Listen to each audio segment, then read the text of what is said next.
This is your WCFW Daily News Roundup for 105.7 CFW in Chippewa Falls and 93.5 The Tap in Eau Claire. For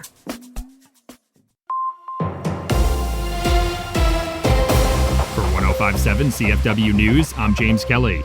Chippewa County Sheriff Travis Hakes has responded to a statement released by the District Attorney's Office declaring him no longer fit to continue serving in the role. The statement, released by Chippewa County District Attorney Wade Newell and signed by every assistant district attorney in the office, alleged that the prosecutors unanimously believe Sheriff Hakes does not meet the basic credibility standard necessary to continue as sheriff. The letter also highlighted Sheriff Hakes' placement on Chippewa County's Brady List, which is maintained to identify officers whose past actions could undermine their credibility in court. The Chippewa County Board also passed a no-confidence vote in Sheriff Hakes in 2024, as well as another motion to receive information through the chief deputy instead. In his own statement, Sheriff Hakes called the letter a calculated and last-minute political hit just weeks before the August primary election. He also accused District Attorney Newell of adding him to the Brady List for political reasons and claimed he's never been given due process to challenge the basis of his addition to the list. The Chippewa Falls City Council passed a new ordinance increasing the distance that sex offenders can live from locations like schools and parks at its meeting on Tuesday. The new ordinance passed unanimously and increases the distance sex offenders must live from those locations, as well as the distance they can loiter from them, from 66 feet to 250 feet. The approved ordinance also includes a provision stating that registered sex offenders who currently live within the extended range are grandfathered in and do not need to relocate.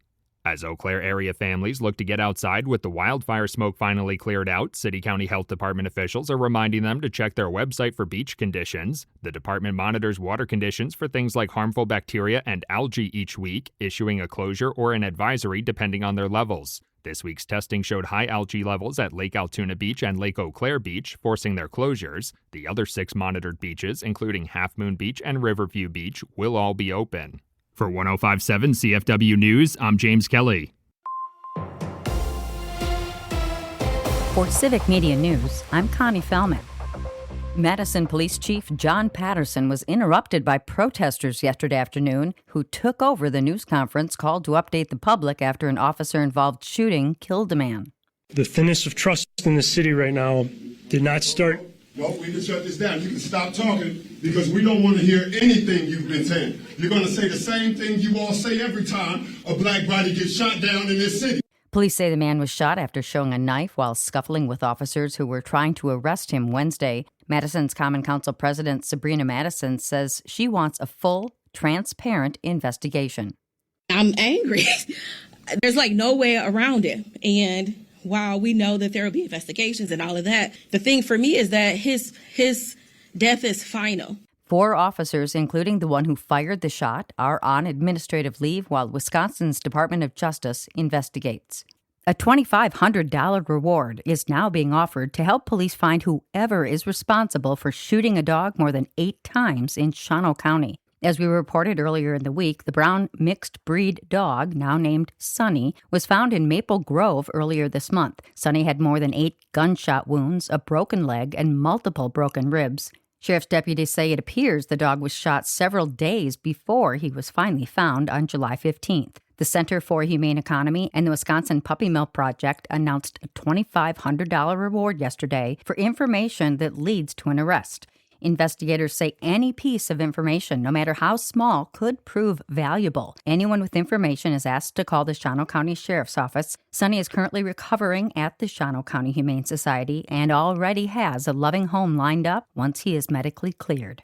A court ruling could restore stability for Wisconsin programs that lost funding under federal cuts. A judge says the Trump administration overstepped by canceling grants based on shifting priorities. State leaders say tens of millions of dollars were affected, including support for farmers, unemployment systems, and university research. The lawsuit was filed by Wisconsin and other states. Federal officials argued they had authority, but the court disagreed. Senator Tammy Baldwin wants the Army to release its report on the Iranian attack in Kuwait that killed 6 U.S. service members in March. Baldwin says families of the fallen, along with Congress, should be told what the investigation found and what changes are being made. The attack targeted a U.S. tactical center and was one of the deadliest strikes on American troops in the conflict. Democrats have been pushing for more oversight. And that's your state news update. I'm Connie Fellman for Civic Media News. training camp next week. Hi, I'm Mike Clemens with Sports NFL. The Packers training camp begins next Wednesday. Players already spotted arriving at the airport. On Monday, the annual shareholders meeting at Lambeau Field. The team's foundation making contributions to 9 social agencies, 5 in Green Bay, 4 around Milwaukee. A total of $1.6 million donated. Baseball, the Brewers and Rockies today, followed by the alumni game tonight with Ryan Braun, Jeff Jenkins. How's the team doing after being swept by the Pirates in Pittsburgh before the All-Star game? Good, man. I mean, that's kind of what I mentioned in the interview a couple days ago is, sour taste in our mouth going to the break. And I'm sure people, took that a little personally and looked to strive to be better. We've seen that in the last 6 games. So Brew Crew's doing all right. That's Brewers pitcher Trevor McGill with Sports. I'm Mike Clemens. It is going to be mostly sunny today with a high in the low to mid 80s this afternoon. Tonight, partly cloudy, will drop to 65. Tomorrow, sunny and considerably more humid with a high in the low 90s. I'm meteorologist Sean Cable. Currently, it's 69.